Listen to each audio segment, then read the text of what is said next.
Yon mga kabuli, magandang gabi sa inyo at magandang umaga dyan sa inyo mga kabuli. Anyway mga kabuli, magluluto na naman tayo ngayong gabi. Kasi mga kabuli, bukas medyo malamig. Actually ngayon malamig sa labas mga kabuli, winter time na. So sa winter time o malamig na pakiramdam, kailangan natin minsan na sabaw o soup o yung alam mo yung pampainit sa katawan natin para ngayon mga kabuli, masarap pumigop na sabaw. So mga kabuli, gagawa tayo ng bulalo. Pero itong bulalo na to mga kabuli, ito yung lalagyan ko ng gulay like corn, what else? Corn, patatas, and I think that's it. Corn and patatas lang, and cabbage mga kabuli. So yun yung mga kabuli, ito yung ating gagamitin na meat, like a beef chunk. Yeah, buo na yan mga kabuli. Ano yun? So gagamitin natin ang mga bone marrow mga kabuli. Oh. So lininis na natin yan. Anyway mga kabuli, pakuluan lang natin isang beses and then hango natin and then linisan and then panibagong. Yun mga kabuli, ito na siya. Papakuluan mo natin yan mga kabuli. Ito yung baka. Kapag kumulo yan mga kabuli, syempre lalabas yung parang yung tinatanggal natin yung kinukutsara. So ang gagawin natin mga kabuli, pakuluan and then tapon ng tubig, tapos linisan, tapos pakulo ulit. Mamaya ulit mga kabuli. Yun mga kabuli, check natin. Ito yung sasabi ko sa mga kabuli. Gagawin natin, linisan natin yan. And that's it. Ito na yung mga kabuli. Hugasan natin ito mga kabuli. Like that. Hugasan natin yan. Ito yung mga bone marrow. Ayan o. Mga kabuli o. Hugasan natin yan. Kasi tanggalin natin yung mga dumi.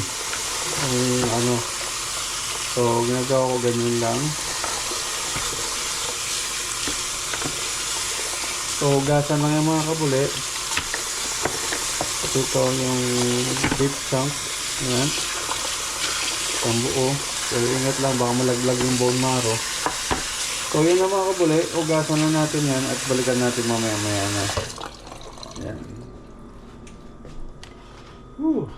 Yun mga kabuli. Ayan na. So, nakasalang na yan mga kabuli. So, yun yung mga kabuli. Yung unang kulo nito mga kabuli, tinapon ko na. Saka hinugasan ko na rin yung meat. So, ngayon ito, panibagong tubig to. Ito na yung gagamitin nating sabaw.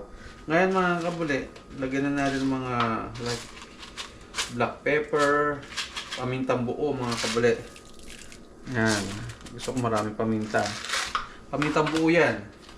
Naglalagay rin ako pamintang durog. Saka mga kabuli, lagyan na natin yung ating onion. 2 piraso yun mga kabuli. Tapos garlic. Yan lang mga kabuli. Easy lang yan. Papakuluan lang natin yung mga kabuli. Tapos kapag alam na natin na medyo malambot-lambot na mga kabuli, saka huli na natin lagay yung mga gulay niyan. Papakita ko na sa inyo mamaya mga gulay. Sundan-sundan nyo lang mga kabuli. Saka black pepper, naglalagay din ako niyan. Ito. Ayan. Sabi ko nga, yung unang kulo nito, tinapon ko na. Ito yung version ko sa paggawa ng bulalo. Pero itong bulalo na ito mga kabuli, may gulay. Like merong corn, may cabbage, may patatas. Yeah. I think yan lang mga kabuli. Tama na yung gulay natin kasi kapag sobrang dami, hindi rin masarap. Medyo na rin. So balikan natin yan mamaya mga kabuli. Yun mga kabuli, check natin. Yung kumukulo na siya mga kabuli. So nakita nyo mga kabuli, wala na yung parang bula-bula na itim kasi tinanggal na natin. Pinalitan na natin yan ng bagong tubig. So ito na yung pinakasabaw natin. So ngayon mga kabuli, lagyan natin siya ng cubes or beef cubes. Ito. Ang palasa. Yan. Tapos, lagyan natin ng patis. Timplahan na natin yung mga kabuli.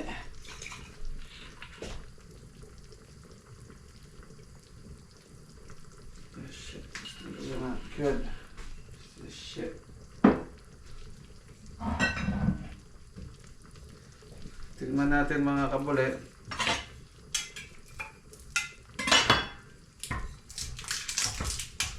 Ito patis mga kabuli.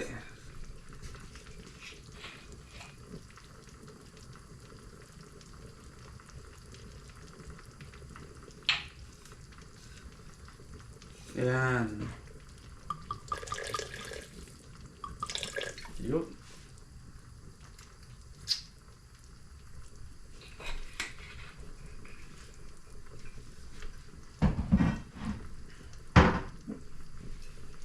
So yung mga kabuli, yan na yan mga kabuli, abang-abang lang, wala pang asin yan. So mamaya titimplahan din natin ng asin. Lagyan na rin natin mga kabuli. So pakulo lang yan mga kabuli, hanggat sa lumambot na yan.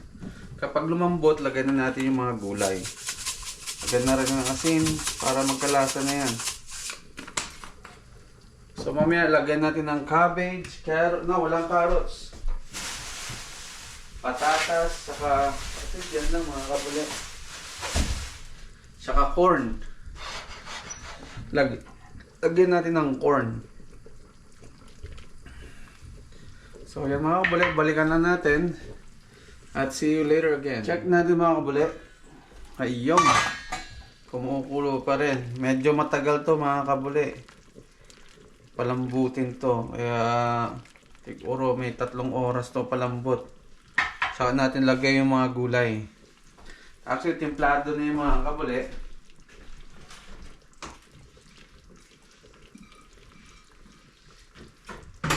Masarap yan mga kabuli kapag taglamig.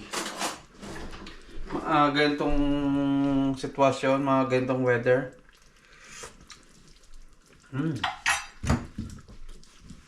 Lagyan pa natin ng salt. Ayan. Tapos, beef cubes. Actually, may mga beef cubes ako dito eh. So, ano natin Tapos na yan, lagyan natin ng beef cubes. Actually, kanina nilagyan na natin, pero kulang pa. So, lagyan natin ng isa pa. Pampalasa. Alam na. Hirap nito buksan itong nayopak. Yo. Ba't magi ito?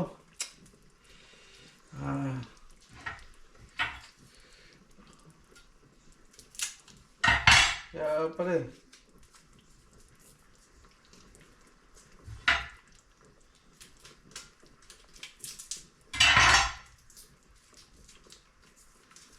Kaldo. Lagyan natin to.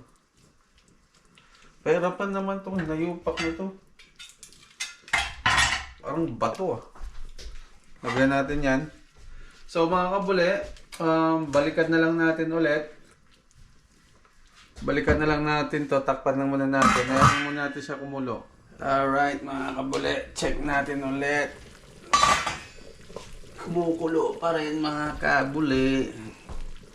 Kaya lang natin siyang kumulo. Kumulo. Hanggat sa lumambot siya mga kabuli. Yan lang yun. Ngayon, tikman natin kung okay na yung lasa. Oh, it's good. Templado na mga kabuli. So, pakuluan na lang natin. Parang bulalo na yan mga kabuli. Kasi ito yung bulalo na may gulay. So, lalagyan natin ng corn, patatas, and that's it mga kabuli. Saka cabbage para medyo matamis-tamis. Ayan siya mga kabuli. Yan, kuluan lang yan mga kabuli. Anyway mga kabuli, balikan natin ulit yan maya-maya na konti. Kasi medyo matagal to. Mababa ang ating lutuan mga kabuli. So di ganun kadali o instant na maluluto siya kasi baka to. Siguro mga 3 oras ko to lulutuin na ano. Slow cook lang yan mga kabuli. Anyway, balikan natin, takpan muna natin and then balik. Alright mga kabuli, check natin ulit. Yan, kumukulo pa rin mga kabuli. Kumukulo pa rin ang ating niluluto. Ayun. May mamuubos yung sabaw niyan. Ayan. Bad daw. So yan mga kabuli, luluto pa rin. Tignan natin kung medyo matigas pa. Yan, matigas pa nga mga kabuli. Yan. Naku. Dati mga kabuli, malakas ako sa ganito. Lalo na yung mga bone marrow, yung mga taba-taba na ganyan. Lakas ko niyan. Pero ngayon mga kabuli, iwas na. Medyo nasusuya na ako. Bawat kain ko niya, nasusuya na. So, hindi katulad noon na kalakasan. Pero ngayon, medyo ano na ako dyan. Sabaw-sabaw kain, yun na lang. Hindi yung ano na. Anyway mga kabuli, balikan natin ulit yan. Mamaya may ulit. Yun mga kabuli, check natin ulit. Yan siya mga kabuli. Nilagyan na natin yung corn mga kabuli para dagdag lasa na yan. Medyo matigas pa rin. So mamaya mga kabuli, luto na yan. Yan. Slow cook pa rin yan mga kabuli. Yan siya mga kabuli. Mamaya luto na yan. Hayaan lang muna natin siya mga kabuli hanggat sa lumambot na yan. Yan. Nilagay ko na yung corn. Parang nilaga ang dating mga kabuli. Alright. See you later again mga kabuli. Ayan mga kabuli. Check natin. Oh.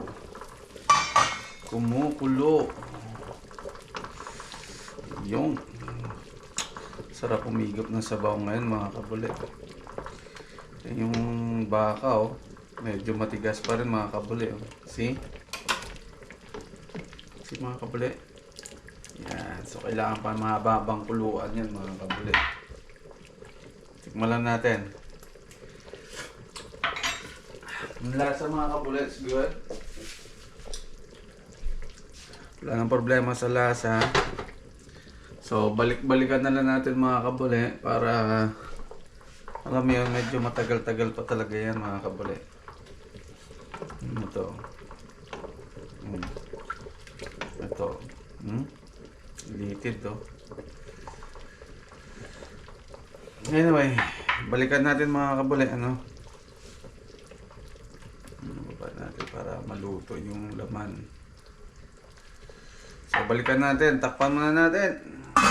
See you later. Yan, tingnan natin mga kabuli ulit. Kung anong resulta. Ano ang nangyari. Yung medyo malambot-lambot na rin. Pero need more. Yeah. Need more mga kabuli. Yeah, malambot-lambot na rin. Sabi ko nga, need more. Siguro mga sa kalating oras pa yan and then that's it. Kaya mga kabuli, ano? So balikan natin ulit. Yun mga kabuli, buksan natin ulit. Nakalimutan ko pala i-video kanina mga kabuli. Nilagyan ko na to ng patatas. Nakalimutan ko lang i-on. So ngayon mga kabuli, medyo malambot-lambot na siya na konti. Pero hindi pa. So pwede na rin. Pero maya pa, siguro mga 20 minutes pa mga kabuli. Yan, medyo lambot-lambot na rin. Yan. Yan sa mga kabuli. Lambot na. Tastes good na mga kabuli. So mga kabuli, lagyan na rin natin to. Ayan, may ligas ako sa sili mga kabuli. Siling haba o siling pangsigang. So mamaya mga huli na yung cabbage natin. At least mamaya luto na, kain na tayo. Ayan muna natin mga kabuli. Alright. Alright mga kabuli, check natin ulit.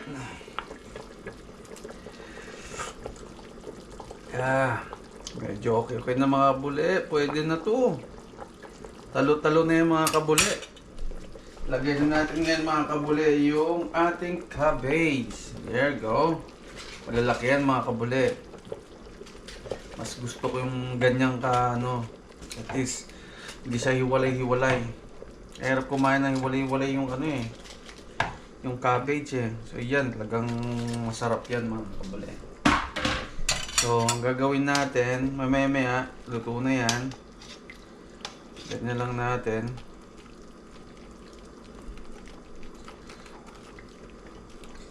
Mga 15 minutes mga kabule, luto na to. Yan, lagyan na natin siya ng konting ano, sabaw. Tapos takpan ulit. And then balikan after 15 minutes mga kabule. Yon mga kabule, check natin. Pwede na to mga kabule. Ito na yung ating bulalo na may cabbage, siling haba, saka patatas mga kabule. Saka meron din tong corn. Alam niyo yan. So anyway mga kabule, okay na to. Magbababay na tayo sa inyo. Maraming salamat sa inyo mga kabule. Hanggang dito na lang. At sana magustuhan nyo ang ating bulalo na may gulay. Hanggang dito na lang mga kabule. Bye-bye!